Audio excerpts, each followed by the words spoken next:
Back in our project, because we're going to be using namespaces, it might be a good idea to organize files within the classes folder in a slightly different way.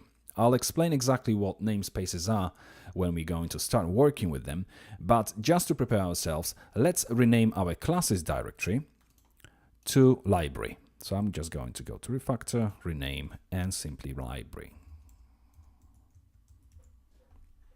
And then refactor, that renames the folder. Now I'm going to create another directory here, and I'm going to call it SSD. Now you can call it whatever you want. This is basically the main folder, which will store all of your structural classes, objects, basically whatever classes you're going to create will be inside of this folder. You can call it, as I'm saying, absolutely anything. One thing you're going to have to remember, however, is whenever I'm going to be using SSD within the namespaces, you will have to obviously use the name you're going to provide here. So if I click on OK, this new directory has now been created. Now I'm going to select all of the files which we've created earlier inside of the classes folder, which was obviously the previous name of the new library one.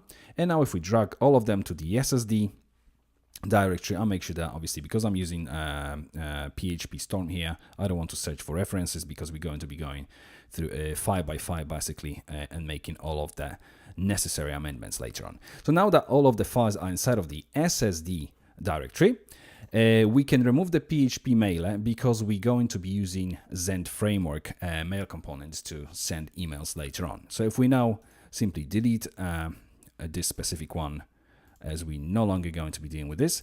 Now if we go and open our browser and navigate to framework.zend.com/downloads and /latest, because we want to get the latest version. We definitely want the Zend Framework 2 or any higher, because Zend Framework 1 does not support namespaces. And if we get the full package, click on free download, you're going to have to log in later on or register if you haven't got the account and simply download the full package. Once you've downloaded and extracted the Zend framework, as you can see here, I've got version 2.2.2. Obviously, by the time you're going to be watching this video, there will be most probably a version higher than that. Go to the library folder and select the Zend directory.